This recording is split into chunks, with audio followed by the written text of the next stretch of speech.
আসসালামু আলাইকুম। প্রিয় দর্শক, আমরা আইনের শাসনের কথা বলি, আমরা স্বাধীন বিচার বিভাগের কথা বলি, আমরা প্রতিটা নাগরিকের সুবিচার প্রাপ্তির কথা বলি। এবার আমি একজন ব্যক্তির নাম উল্লেখ করি। তিনি হচ্ছেন ডক্টর সেলিনা হায়াত আইভী, নারায়ণগঞ্জ সিটি কর্পোরেশনের মেয়র। শুরু থেকে উনিই মেয়র। সিটি কর্পোরেশন জবে থেকে হয়েছে তবে থেকেই উনি মেয়র, এবং এর আগে যখন পৌরসভায় উনি পৌরসভার চেয়ারম্যান ছিলেন। সেলিনা হায়াত আইভী ওনার বাবা বংশানুক্রমিকভাবে ওনারা আওয়ামী লীগের রাজনীতির সঙ্গে জড়িত। কিন্তু নারায়ণগঞ্জের আওয়ামী লীগের নেতা বলতে যা বোঝায়, মানে আওয়ামী লীগের শাসন আমলে, সেটা কি সেলিনা হায়াত আইভী ছিলেন? না, ছিলেন না। আপনারা সবাই জানেন নারায়ণগঞ্জের দৌড়দণ্ড প্রতাপে রাজত্ব করত আওয়ামী লীগের মাসলম্যান হিসেবে যিনি পরিচিতি লাভ করেছিলেন সারা দেশে, সেই শামীম ওসমান। এবং এই শামীম ওসমানের সঙ্গে সেলিনা হায়াত আইভীর বিরোধ ছিল মোটামুটি সবসময়। শামীম ওসমান আওয়ামী লীগের প্রার্থী হয়েছেন, আওয়ামী লীগ মনোনীত প্রার্থী হয়েছেন সিটি কর্পোরেশনের মেয়র পদের জন্য। তার সঙ্গে সেলিনা হায়াত আইভী নির্বাচন করে জনগণের ভোটে জিতেছেন। সেলিনা হায়াত আইভীকে কিন্তু আওয়ামী লীগ মনোনয়ন দেয়নি। নির্বাচিত হওয়ার পর তিনি আওয়ামী লীগ ত্যাগও করেননি। কিন্তু যতদিন ওখানে শামীম ওসমান ছিলেন ততদিন পর্যন্ত নারায়ণগঞ্জে আওয়ামী লীগ বলতে শামীম ওসমানকে বোঝানো হতো। আওয়ামী লীগের যত অনৈতিক সুযোগ সুবিধা সেগুলি শামীম ওসমানই গ্রহণ করতেন, ভোগ করতেন, নিজের চামচাদের মধ্যে বিতরণ করতেন।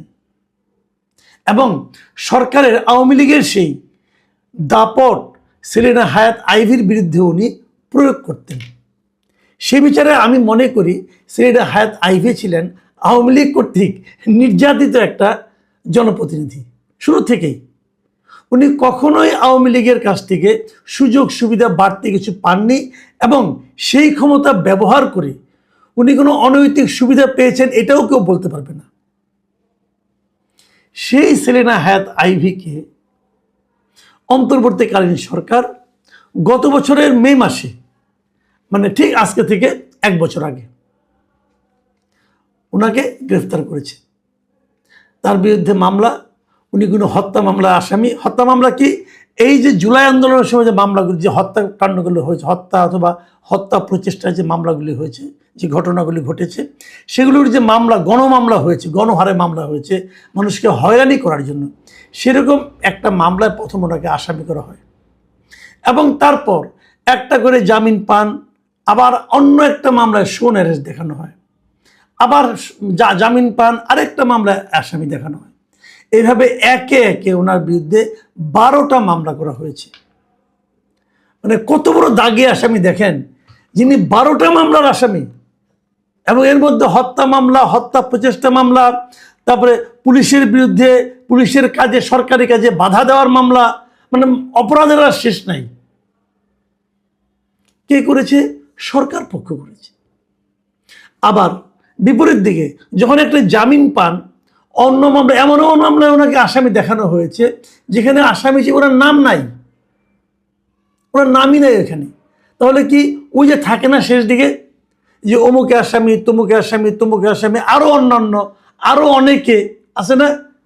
এখন একজন মেয়র উনি আসামি হয়েছেন আরো অনেকের কোটায়। মানে উনি এত বড় আসামি যে ওনাকে কেউ বাদী চিনেও নাই, উনি আরো অনেকে, সেরকম আসামি উনি হয়েছেন, জেলে পড়ে আছেন। আজকে এটা একটা খবর আছে, এই জন্য আমি আজকে অনুষ্ঠানটা আলোচনাটা করছি। এই কারণে আজকে সর্বশেষ একটা খবর পাওয়া গেছে, খবরটা আমি একটু পরে বলতেছি আপনাদেরকে। এটা হলো এক ধরনের শোন অ্যারেস্ট, মানে একটা মামলার জামিন হলো, সঙ্গে সঙ্গে আরেকটা মামলা দেখানো হলো। আবার বিপরীত দিকে যে কাজটা হয়েছে, যখনই একটা মামলা জামিন হয়েছে তখনই সরকার পক্ষ প্রবল বিক্রমে ওনার ব্যাপারে আপিল করেছে, না, জামিন দেওয়া যাবে না। সরকারের নিযুক্ত যারা উকিল আছেন, পিপি বলেন অথবা অ্যাটর্নি জেনারেল বলেন অথবা অ্যাটর্নি জেনারেল অফিস বলেন, সরকার পক্ষ আর কি। আচ্ছা, সরকার পক্ষ জিনিসটা কি বলেন তো? সরকার মানে জনগণের পক্ষ। সরকার তো জনগণ। এই লোকগুলি যে বেতন হয়, যে সরকার পক্ষে যারা উকিল, পিপি, এপিপি যারা আছেন, অথবা যারা আপনার ওই অ্যাটর্নি জেনারেল হন, ডেপুটি অ্যাটর্নি জেনারেল হন, যারা হন, এদের বেতনটা কিন্তু আমার আপনার টাকায় হয়। তো আমি আপনি চেয়েছি যে সেলিনা হায়াৎ আইভীর জামিন হওয়া উচিত না, অতএব আমরা যে আপিল করলাম। আমি তো করতে পারবো না, আমার হয়ে ওই অ্যাটর্নি জেনারেলের অফিস যে আপিল করতেছে, আপিল করেছে, হাইকোর্টে জামিন হয়েছে, হাইকোর্টের বিচারক জামিন দিয়েছে, বিশাল ক্ষতি হয়ে যাবে এখন সরকারের। আবার তারা যে আপিল করেছে সুপ্রিম কোর্টে। এই যে ঘটনাগুলি হয়, সুপ্রিম কোর্ট আপিল করতে গেলে আবার প্রথমে একটা আপিল করার জন্য অনুমতি চাইতে হয়, এই অনুমতি চাইতে গেছে। এই যে ঘটনাগুলি ঘটেছে একের পর এক ঘটতে থেকেছে। দেখেন, আমরা একটা কথা বলি, আমাদের সরকার পক্ষে যারা উকিল আছেন, এই অ্যাটর্নি জেনারেল আছেন, অ্যাটর্নি জেনারেল অফিসের অন্য যারা কর্মকর্তা আছেন, তাদের কাজটা কি? তাদের কাজটা হলো জাতীয় জনগুরুত্ব সম্পন্ন মামলাগুলো, যে সমস্ত মামলায় সরকার পক্ষ, মানে সরকারের ক্ষতি হতে পারে, সরকারের লাভ হতে পারে, এই সমস্ত মামলায় তারা অংশ নেয়। এবং যে মামলাগুলোকে ছেড়ে দিলে পরে সরকারের ক্ষতি হতে পারে, সেই মামলা তারা যে আপিল করে, জামিন দেওয়া যাবে না, অমুক, এই তো করবে। তা সেলিনা হায়াৎ আইভীকে কোন বিচারে আটকে রাখলে রাষ্ট্রের লাভ হবে ভাই? উনি জামিন পাওয়াটা প্রত্যেকটা নাগরিকের অধিকার, জামিন পাওয়া প্রত্যেকটা নাগরিকের একটা অধিকার। আপনি আমার বিরুদ্ধে একটা মামলা করলেন, বললেন যে মাসুদ কামাল উমরের হত্যা ঘটনার সঙ্গে জড়িত ছিল। তো আমি বললাম ভাই আমি জড়িত ছিলাম না। আপনি বললেন না তুমি ছিলা, দেখো মামলা করে দিলেন মামলা করে।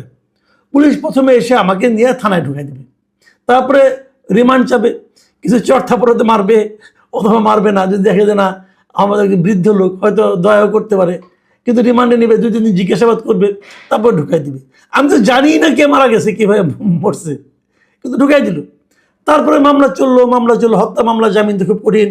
1-1.5 বছর পর আমি থাকলাম এখানে। এই মামলার তদন্তও হচ্ছে না, তদন্তও শেষ হচ্ছে না। তদন্ত শেষ হলে তারপর শুনানি শুরু হবে।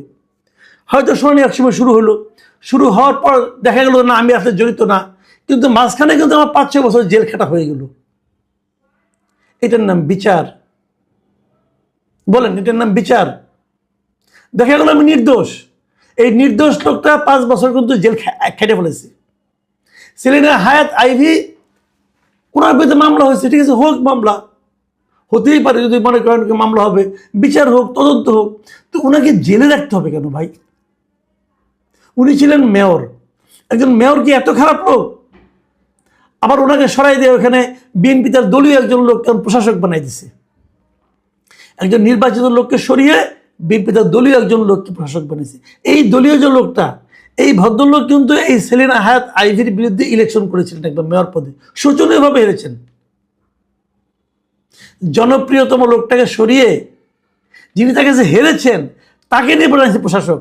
ওই লোকটারই বা কি লজ্জা শরম কিছু নাই যে আমি কিভাবে মেয়র হই, আমি কিভাবে প্রশাসক হই? আমাকে দেখলে জনগণ প্রত্যাখ্যান করেছিল, হয়ে গেছেন, সুযোগ সুবিধা সম্মান কত কিছু পাবেন। এটার নাম কি আইনের শাসন? আমরা কি এই আইনের শাসন চেয়েছিলাম? আমি জানি বিএনপি অনেকে বলবেন যে আজকে যে ঘটনাটা ঘটেছে এটা তো একটা ইতিবাচক দিক। আজকে কি ঘটেছে? আজকে তার বিরুদ্ধে যে 12টা মামলা, প্রথম দফায় 5টা মামলা, তারপরে দফায় আরও 5টা মামলা। তো প্রথম যে 5টা মামলা ছিল সেই মামলাগুলোর হাইকোর্ট থেকে যে জামিন দেওয়া হয়েছিল, সেই জামিনের রায়টা আপিল বিভাগ বহাল রেখেছে। আর দ্বিতীয় দফায় যে 5টা মামলা ছিল সেই মামলাগুলোর হাইকোর্ট থেকে জামিন দিয়েছিল, কিন্তু হাইকোর্টের সেই জামিনের আদেশ প্রত্যাহার করে সুপ্রিম কোর্টকে আপিল করা হয়েছিল। এবং সুপ্রিম কোর্ট বলেছে যে এই সংক্রান্ত রুলগুলি যেটা আছে হাইকোর্টে নিষ্পত্তি করতে বলছে আপিল বিভাগ। তাহলে আলটিমেটলি কিন্তু ওই 5 মামলাতেও ওনার জামিনটা বহাল থাকলো। তো এই 10 মামলায় ওনার জামিন বহাল থাকছে। আর যে 12টা মামলা, আর যে 2টা মামলা আছে, এই বাকি 2 মামলায় আইভী এরই মধ্যে হাইকোর্ট থেকে জামিন পেয়েছে। এই জামিনও স্থগিত চেয়ে রাষ্ট্রপক্ষ আপিল বিভাগে আবেদন করেছে, কিন্তু সেগুলো এখনো চেম্বার আদালতের কার্যতালিকায় আসেনি। কার্যতালিকায় আসলে চেম্বার আদালত কি রায় দেয় যদি স্থগিত করে দেয় তাহলে স্থগিত হবে, আর যদি রায় না দেয় তাহলে স্থগিত হবে না। তার মানে যেহেতু চেম্বার আদালতের কার্যতালিকায় আসেনি, তাহলে হাইকোর্টের রায়টাই কিন্তু এখন পর্যন্ত কার্যকর আছে। এর মানে হচ্ছে আসিফ নেহাত আইবির বিরুদ্ধে যে 12টা মামলা ছিল, 12টা মামলাতে সে আসলে এখন জামিন পেয়েছে। এখন জামিন যদি পেয়ে থাকে তাহলে কি ওনার কারামুক্তি হবে? আইন বলে তার কারামুক্তিতে এখন আর কোনো বাধা নেই। বাস্তবে কি ঘটবে দুদিন যাক আমরা বুঝতে পারবো। একটা জিনিস হলো কি জানেন, আদালতে জামিন আদেশ পাওয়ার পর যখন জেল গেটে যায় তখন দেখা যায় তাকে আরও একটা মামলায় শো এরেস্ট দেখানো হয়েছে। তো আমরা এগুলো দেখেছি। এখন হয়তো অনেকে বলবেন যে যারা বিএনপি করেন, যারা এই সরকারের সঙ্গে, তারা হয়তো বলবেন এই যে একসঙ্গে এতগুলি মামলা একের পর উনি জামিন পেয়ে গেছেন,